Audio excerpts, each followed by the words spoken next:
بسم اللہ الرحمن الرحیم۔ چل بھائی ماجے، اپنا دانا پانی تو یہاں پر پورا ہو چکا ہے۔ امجد ناشتہ کر چکا تو میں نے اسے واپسی کی نوید سنائی۔ تو جاؤ نا یار، کس نے منع کیا ہے تجھے؟ میں تو نہیں جانے والا۔ بکواس مت کرو، ابو جان سخت خواہ ہے مجھ پر۔ تو مت کرنا اس قسم کی حرکتیں۔ کس قسم کی حرکتیں؟ میں نے حیرانی سے پوچھا۔ یہی چچا جان کو ناراض کرنے والی، وہ اطمینان سے بولا۔ گدھے، ابو کو پتہ چل گیا ہے کہ ہم چھٹی سے لیٹ ہیں۔ تو نے بتایا ہوگا۔ کیوں؟ مجھے احمق سمجھ رکھا ہے؟ میرے سمجھنے سے کیا ہوتا ہے، پوری دنیا کہتی ہے۔ اس کا اطمینان برقرار تھا۔ ماجے، تو بات کو مذاق میں ٹال رہا ہے۔ میں جھلا گیا۔ تجھے اندازہ نہیں ہے کہ ہم ابو سے کتنا ڈرتے ہیں۔ انہوں نے کہا ہے کہ چند کنال زمین کے لیے میں اپنے ملک و قوم کا سرمایہ داؤ پر نہیں لگا سکتا، اور وہ جرگے کا فیصلہ ہر دو صورت ماننے کے لیے تیار بیٹھے ہیں، اور مجھے حکم دیا ہے کہ ود نو ٹائم یہاں سے دفع ہو جاؤں اور تجھے خود سے 2 قدم آگے رکھوں۔ میں خود بات کرتا ہوں چچا جان سے۔ امجد واپس نہ جانے پر بضد تھا۔ جب عقل تقسیم ہو رہی تھی نا، تو تم قد وصول کر رہے تھے۔ میں غصے سے بولا۔ تم سے تو چند قدم پیچھے ہی تھا، وہ بھی ترکی بہ ترکی بولا۔ اس سے پہلے کہ میں اسے کوئی کرارا سا جواب دیتا، ابو جان بیٹھک میں داخل ہوئے۔ ہم دونوں بے اختیار کھڑے ہو گئے۔ امجد پتر، کیسے ہو؟ ٹھیک ہوں چچا جان۔ پتر، بات یہ ہے کہ جب پہلی بار تم ہمارے گھر آئے تھے، اس دن میں نے جان لیا تھا کہ مجھے 5واں بیٹا مل گیا ہے، اور مجھے فخر ہے اس بات پر کہ اپنے گھر کا ذرا سا مسئلہ سنتے ہی تم بھاگتے چلے آئے۔ لیکن پتر، بات یہ ہے کہ اتنے چھوٹے مسئلے پر میں اتنے قیمتی سرمایہ کو استعمال نہیں کر سکتا۔ جب بھی کوئی ایسا مسئلہ ہوا جو ہم سے حل نہ ہونے والا ہو، میں سب سے پہلے آپ لوگوں کو بلاؤں گا۔ ابو جان نے ہم دونوں کی طرف اشارہ کیا۔ ٹھیک ہے نا؟ اور ہم دونوں نے اس بات میں سر ہلا دیا۔ اب آپ لوگ جائیں، جرگہ کا فیصلہ سننے کی کوئی ضرورت نہیں، کیونکہ فیصلہ جو بھی ہوا ہو مجھے قبول ہوگا۔ میں فاضل کو کہوں گا کہ تمہیں چٹھی لکھ دے۔ اب جلدی کرو تاکہ لیٹ نہ ہو جاؤ۔ ابو جان نے امجد کو گلے لگا کر اس کا ماتھا چھوما اور پیٹ تھپ تھپا کر چلے گئے۔ امجد جو میرے ساتھ حجت بازی کر رہا تھا، ابو کے کہنے کے بعد ہنسی خوشی واپس جانے کے لیے تیار ہو گیا۔ 10 بجے کے قریب ہم بس سے اسٹاپ پر پہنچے۔ اس اسٹاپ پر ہر گھنٹے بعد بس گزرتی جو وہاں سے شہر پہنچاتی تھی۔ 10 بجے کے قریب گاڑی میں سواریاں اتنی زیادہ تعداد میں ٹھوسی ہوئی تھی کہ ہم اس پر سوار ہونے کی جرت نہ کر سکے۔ دوسری بس نے 11 بجے وہاں سے گزرنا تھا۔ امجد بولا، چلو یار، ہوٹل پر بیٹھ کر گاڑی کا انتظار کرتے ہیں۔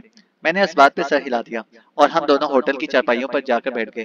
مختلف قسم کے مزدور، ڈرائیور اور فارغ طبقے کے لوگ چارپائیوں پر بیٹھے گپوں میں مشغول تھے۔ ہم دونوں بھی ان میں شامل ہو گئے۔ 11 بجنے میں چند منٹ رہتے تھے جب چارپائیوں پر بیٹھے لوگوں میں ہلچل سی مچ گئی، کیونکہ بس آنے کا وقت ہو گیا تھا۔ لوگ ہوٹل کے مالک کو چائے اور ناشتے وغیرہ کی ادائی کر رہے تھے۔ ہوٹل کا مالک جیرا پہلوان تھا، جو اپنے وقت میں علاقے کا چیمپئن تھا۔ چارپائی پر لیٹا سب سے ہنس ہنس کر باتیں کرتے ہوئے بل وصول کر رہا تھا۔ میں اور امجد بھی اس کی جہازی سائز کی چارپائی کی طرف بڑھ گئے تاکہ ادائی کر سکیں۔ میں نے رقم نکالنے کے لیے جیب میں ہاتھ ڈالا تو اس وقت ایک شخص موٹر سائیکل گھسیٹتا ہوا پہلوان کی چارپائی کے نزدیک پہنچا۔ آؤ بھائی شیر خان، کیا حال ہے؟ اسے دیکھتے ہی جیرا پہلوان چہکا۔ حال کو چھوڑ جیرے بھائی، ذرا موٹر سائیکل کی چابی دو، میں تھانے کا چکر لگا آؤں۔ میری موٹر سائیکل میں پیٹرول ختم ہو گیا ہے۔ خیر تو ہے، تھانے کس لیے؟ جیرے پہلوان نے حیرانی سے پوچھا، اور اس کے ساتھ ہی اپنی موٹر سائیکل کی چابی بھی اس کی جانب اچھال دی، جس کو کیچ کر کے شیخ خان چارپائی کے نزدیک کھڑی جیرے کی نئے ماڈل کی موٹر سائیکل کی طرف بڑھنے لگا۔ رحمان خیل میں 2 قتل ہو گئے ہیں، زمین کا مسئلہ تھا، میں تھانے میں اطلاع دے دوں، تفصیل تجھے واپسی پر بتاؤں گا۔ یہ کہتے ہی وہ موٹر سائیکل دوڑاتا ہوا تھانے کی طرف بڑھ گیا۔ تھانہ وہاں سے 2 میل آگے سڑک کے کنارے واقع تھا۔ قتل کا لفظ سنتے ہی میں نے ہاتھ میں موجود 10 کا نوٹ جیرے پہلوان کی گود میں پھینکا اور بقیہ لیے بغیر اپنے گاؤں کی جانب دوڑا۔ امجد مجھ سے 2 قدم آگے تھا۔ آپ لوگ ہمارے بھاگنے کی وجہ سمجھ گئے ہوں گے۔ جی ہاں، رحمان خیل میرے ہی گاؤں کا نام تھا۔ ہم دونوں تیز رفتاری کا ریکارڈ توڑتے ہوئے رحمان خیل کی طرف اڑے جا رہے تھے۔ یوں بھی بھاگنا دوڑنا کمانڈو سروس کا خاصہ ہے، لیکن اس وقت کا دوڑنا کمانڈو سروس کی بنسبت رفتار کی وجہ سے مختلف تھا۔ گاؤں کی حدود میں داخل ہونے تک ہمارے سانس پھول چکے تھے۔ مکانات کی حدود کے قریب جا کر امجد رک گیا۔ یہ دوراہا تھا، وہاں سے ایک راستہ گھر کی طرف اور دوسرا راستہ ہماری زمینوں کی طرف جا رہا تھا۔ کدھر چلے؟ اسے پھولی سانسوں کے درمیان پوچھا، اور میں نے جواب دینے کی بجائے سوچ میں پڑ گیا، کیونکہ ہم دونوں حادثے کی جگہ سے لا علم تھے۔ کسی سے پوچھ لیتے ہیں۔ مجھے سوچ میں ڈوبا دیکھ کر وہ دوبارہ بولا، اور میں نے اس بات میں سر ہلا کر اس سے اتفاق کیا، مگر وہاں نزدیک کوئی بھی موجود نہ تھا جس سے پوچھا جاتا۔ ایک خیال کے تحت میں گلی کے سرے پر واقع ایک گھر کے دروازے کی جانب بڑھا، اور اس سے پہلے کہ میرا ہاتھ دستک دینے کے لیے اٹھتا، مجھے گلی کے موڑ سے محمد جان بھائی مڑتا نظر آیا، اور میں دستک دینے کا ارادہ ملتوی کرتے ہوئے محمد جان کی سمت دوڑ پڑا۔ امجد نے بھی غالباً اسے دیکھ لیا تھا، کیونکہ مجھے اپنے پیچھے امجد کے دوڑتے قدموں کی آواز سنائی دی۔ क्या बात है? हम जैसे दौड़ते हुए उसके करीब पहुंचे, उसने हैरानी से पूछा। हमने अड्डे पर सुना है कि 2 कत्ल हो गए हैं। ठीक है, मगर तुम्हारा उस कत्ल से क्या ताल्लुक? हमने सोचा शायद अनवर खान के साथ आप लोगों। मैंने अपने खदशे का इजहार करने की कोशिश की। नहीं, ऐसी कोई बात नहीं, वो कता कलामी करते हुए कहा। वो खैर मोहम्मद और सोहराब शाह के बेटों के माबैन फायरिंग हुई है। दोनों तरफ का एक एक बंदा हलाक हो गया है। इसी वजह से आज जिरगे की कार्रवाई भी मौखर हो गई है। इनकी तो सुलह हो चुकी थी। सुलह? मोहम्मद जान तलखी से हंसा। फौजी साहब, गंडापुरों की सुलह और जंग बंदी से तुम खूब वाकिफ हो। इसके बावजूद सुलह सफाई की बाबत पूछ रहे हो। ठीक है, लेकिन फायरिंग की कोई खास वजह तो होगी ना। सुना तो ये है कि खैर मोहम्मद के बेटे अकमल को कल सोहराब शाह के बेटे फजल शाह ने बुजदिली का ताना दिया था। वो दोनों अमीर खान बेलदार की शादी में शिरकत के लिए गए थे। झगड़ा तो उसी वक्त बढ़ जाता, लेकिन अमीर खान और दूसरे लोगों के बीच में पड़ने की वजह से बात रफा दफा हो गई। आज जब फजल शाह अपने मामू साथ अकबर शाह के साथ जमीनों की तरफ जा रहा था, अकमल खान की गोली का निशाना बन गया। अकमल खान रास्ते में उनकी ताक में छुपा बैठा था, लेकिन अफसोस कि फजल शाह को मारकर वो खुद भी ना बच सका और अकबर शाह की गोली से मौके पर ही खत्म हो गया। जानू साहब, अभी वापस चलो, ये ना हो कि अगली बस भी निकल जाए। मोहम्मद जान की बात खत्म होते ही अमजद मुझसे मुखातिब हुआ। बिल्कुल, तुम लोग जाओ, मैं भी जरा जमीनों पर फेरा लगा आऊं। कल जरगे की वजह से ही नहीं जा सका था। ये कहकर मोहम्मद जान हम दोनों से हाथ मिलाता हुआ जमीनों की तरफ बढ़ गया, जबकि हम दोनों स्टॉप की तरफ चल दिए। खैर मोहम्मद और सराब शाह का क्या किस्सा है? अड्डे की सिमत आहिस्ता रवी से चलते हुए अमजद मुस्तफसर हुआ। यार माजे, तूने ज़हूर इस्लाम से पहले अरबों की जहालत के किस्से तो सुने होंगे। क्यों नहीं, बल्कि सीरत की किताबों में खुद भी पढ़े हैं। बस ज़हूर इस्लाम से पहले के अरब और हमारे गंडापुर एक ही तरह की जहनीत के मालिक हैं। फर्क सिर्फ इतना है कि वो बुत परस्त थे और ये कलमा गो। इनके पास तीर तलवार थे और ये जदीद असलहा से लेस हैं। झगड़े इन्हीं की तरह छोटी छोटी और बेमायने बातों पर करते हैं। कुत्तों की लड़ाई पर कत्ल, मुर्गों और बटेरों के मुकाबलों में कत्ल, खूबसूरत और बेरेश लड़कों की वजह से कत्ल, अलगर्ज हल्की सी गाली गलोच और तानों पर भी कत्ल हो जाया करते हैं। खैर, मोहम्मद और सोहराब शाह के माबैन लड़ाई की वजह भी कोई बहुत बड़ी बात नहीं थी। वो भी इन्हीं बातों से मुतालिका एक जहालत खेज बात थी। फिर भी कुछ पता तो चले, अमजद इश्तियाक अमेज लहजे में बोला। मुझे तो बताते हुए भी शर्म आती है, लेकिन तुम इसरार करते हो तो सुनो। मैं एक लहजा सांस लेने के लिए रुका और फिर गोया हुआ। खैर मोहम्मद का छोटा बेटा अजमल खान काफी खूबसूरत लड़का है। करीबन 2 साल पहले सोहराब शाह ने उसके साथ छेड़छाड़ की। इसने अपने वालिद को बता दिया। बस फिर क्या था, एक दूसरे पर राइफलें तन गईं। करीब था कि फायरिंग हो जाती।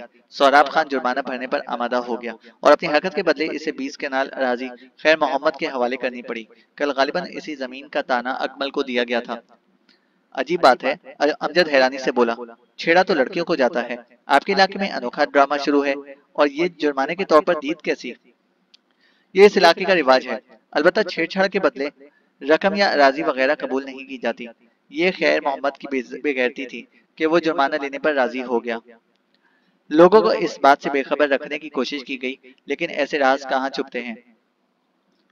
अगर यूं है तो फिर आप लोगों की अनवर खान के साथ भी अभी तक कोई फायरिंग नहीं हुई, हालांकि 2 दफा हाथापाई हो चुकी है। एक तो अबूजान गंडापुर होते हुए भी ठंडी तबीयत के मालिक हैं।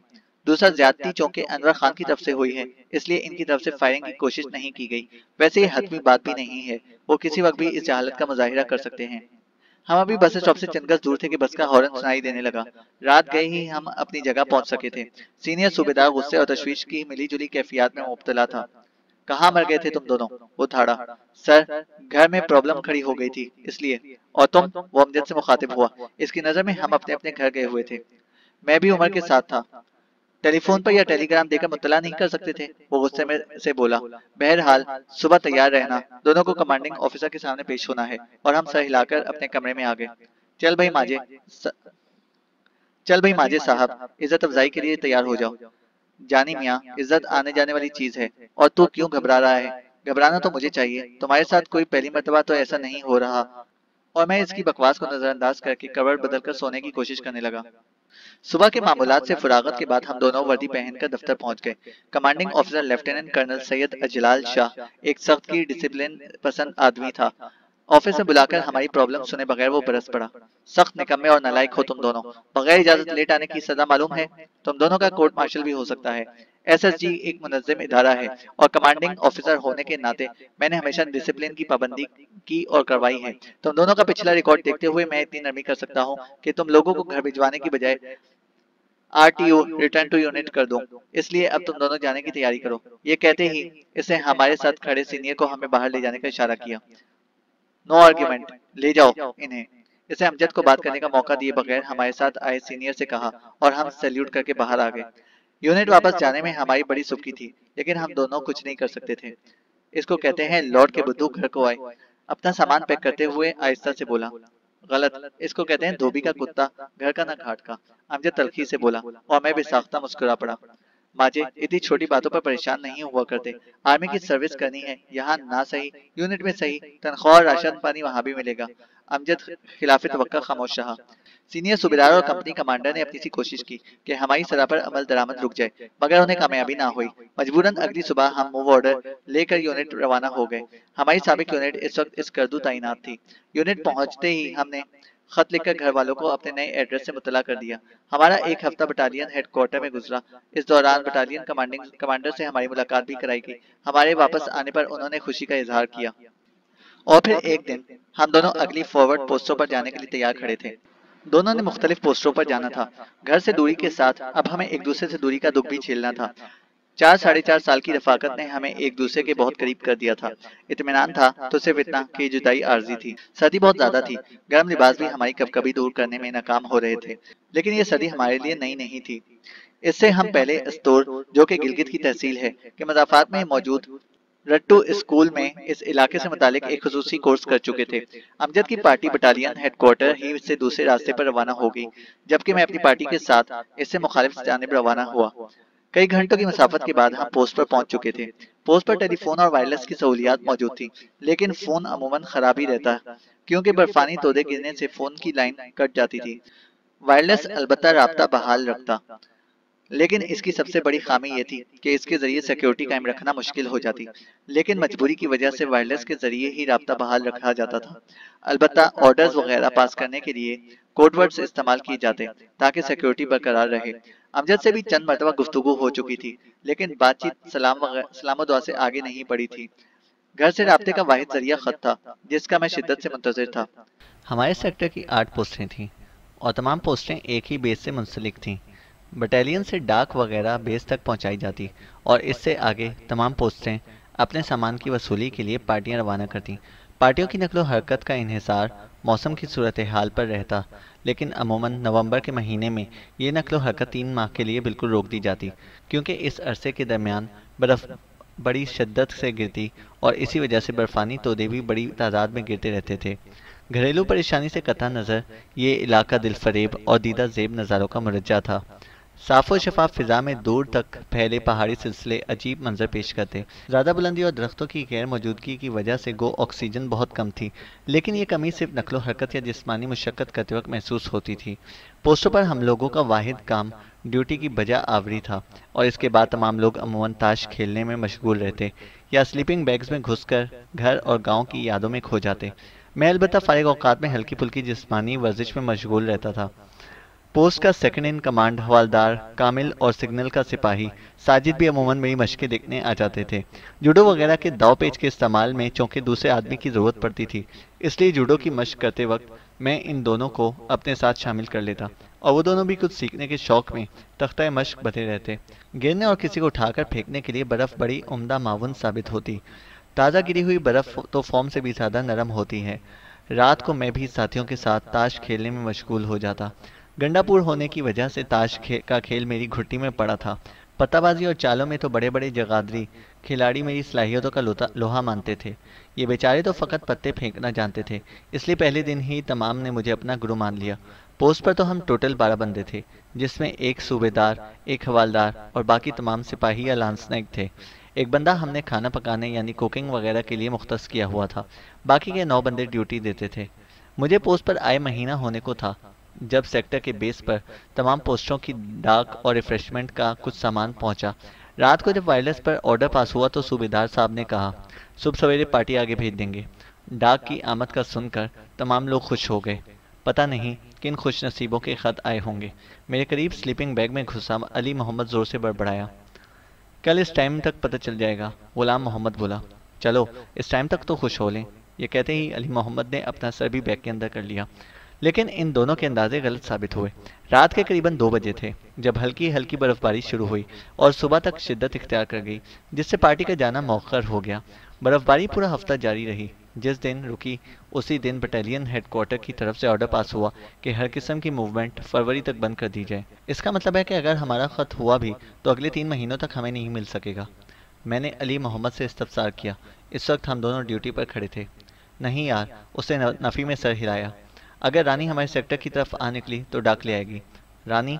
मेरे लहजे में हैरानी थी। हाँ यार, रानी, बर्फ़ की रानी, कुतिया है, सफ़ेद रंग की। हल्का फुल्का सामान मसलन डाक, सिगरेट, नस्वार वगैरह एक जगह से दूसरी जगह पहुंचाने के लिए तमाम सेक्टर्स इसी को इस्तेमाल करते हैं। तो क्या ये मुस्तकिल किसी पोस्ट पर नहीं टिकती? ये हरकत में ही रहती है। जिस पोस्ट पर पहुंचे, इस पोस्ट वाले एक दिन अपने पास रखकर गोश्त वगैरह से इसकी तवाज़े करते हैं और अगले दिन दूसरी जगह अपने काम से भेज देते हैं। रानी साहिबा को बताते कैसे हैं कि इसने किस पोस्ट पर जाना है? बहुत आसान। जिस पोस्ट पर भेजना होता है, इसकी जानिब रानी का रुख करके पीछे से थपकी लगाओ तो रानी समझ जाती है और सीधे उसी पोस्ट पर पहुंच जाती है। बड़ी मुफीद कुतिया है यार। बिल्कुल, इसे कई दफ़ा लोगों को मुश्किलों से निकाला है। एक दफ़ा तो हमारी नासिराओपी पर सूबेदार साहब सख्त बीमार हो गया था। रास्ते बंद थे और बटालियन हेडक्वार्टर से इसके लिए डॉक्टर साहब ने जो दवाई तजवीज़ की थी वो रानी ने ही इसके पास पहुंचाई थी और सूबेदार साहब की जान बच गई थी। इस तरह कई दफ़ा ऐसे मराहिल भी आए कि लोगों के पास सिगरेट नस्वार ख़त्म होने की सूरत में रानी ने इन्हें ये सब कुछ मुहैया किया। बड़ी बात है यार, कहकर मैं खामोश हो गया और दिली दिल में रानी के बेस पर पहुंचने की दुआ मांगने लगा। वो शायद कबूलियत की घड़ी थी कि इससे अगले दिन सेट पर बेस वालों ने बताया कि रानी को हमारी सिमत डाक देकर भेजा जा रहा है। कब तक पहुंच जाएगी? मैंने अपने साथ बैठे अली मोहम्मद से इस्तफसार किया। ज़्यादा से ज़्यादा 3 घंटों में। हमें 10 घंटे लग जाते हैं, वो भी रास्ते साफ होने की सूरत में। वो रानी है, वो फ़ख्र से बोला। रास्ते में बगैर रुके सफ़र करेगी और वैसे भी कुत्ते बर्फ़ में आसानी से चल सकते हैं। 2.5 घंटे बाद हम तमाम अपने रिहायशी कमरे की छत पर खड़े रानी का रास्ता तक रहे थे। वो रही। हवालदार कामिल ने दूर चट्टानों की तरफ इशारा किया। गौर से देखने पर मुझे एक सफ़ेद धब्बा हरकत करता दिखाई दिया। अगर इसका रंग सफ़ेद ना होता तो शायद वो काफ़ी देर पहले नज़र आना शुरू हो गई होती। अगले आधे घंटे में रानी पोस्ट पर पहुंच चुकी थी। रानी के लिए दूध गर्म करके रखा हुआ था और उसके बैठने के लिए आटे की खाली बोरियां बिछाई हुई थी। वो इत्मीनान से बोरियों पर बैठ गई। सूबेदार साहब ने आगे बढ़कर उसके गले में लटकी हुई डाक निकाली। तमाम लोग सूबेदार के गिर्द इकट्ठे हो गए। ये है सिपाही गुलाम मोहम्मद। सूबेदार साहब ने पहले खत का पता पढ़ा। चल भाई गामे। मैंने अपने साथ खड़े गुलाम मोहम्मद की पीठ पर थपकी लगाई। सूबेदार साहब एक एक खत निकालकर इस पर मौजूद एड्रेस पढ़ते और मतलूबा शख्स पर झपट कर अपना खत वसूल कर लेता। कई खुशनसीब ऐसे थे जिनके 2-2, 3-3 खत आए हुए थे। खुशकिस्मती से मेरे भी 2 खत आए थे। सूबेदार साहब के हाथों में मौजूद खतूत का बंडल जैसे ही ख़त्म हुआ, तमाम लोग अपना अपना खत खोलकर पढ़ने में मशगूल हो गए। मैंने भी बिस्मिल्लाह कहकर पहला खत खोला। इस पर कमांडो यूनिट का पता लिखा हुआ था। गालिबन चचा अफजाल ने पहला खत मेरे पुराने पते पर भेजा था और कमांडोज ने इसे यूनिट के एड्रेस पर अरसाल कर दिया था। खत में सलाम दुआ के बाद चचा अफजाल ने जिरगे की कार्रवाई के मुतालिक लिखा था कि जिरगे ने हमारे हक में फैसला कर दिया है और चौधरी अनवर को मुकी खानी पड़ी। खत पढ़कर मुझे दिली खुशी हुई, लेकिन ये खुशी दूसरा खत पढ़कर तशवीश में बदल गई। ये पहले खत के मुकाबले में मुख्तसर था। चचा ने लिखा था, जितनी जल्दी हो सके छुट्टी लेकर घर पहुंचो, हालात बहुत ख़राब हैं। मैं ताकीदन दोबारा लिख रहा हूँ कि ख़त मिलते ही रवाना हो जाना, चाहे छुट्टी मिले या ना मिले।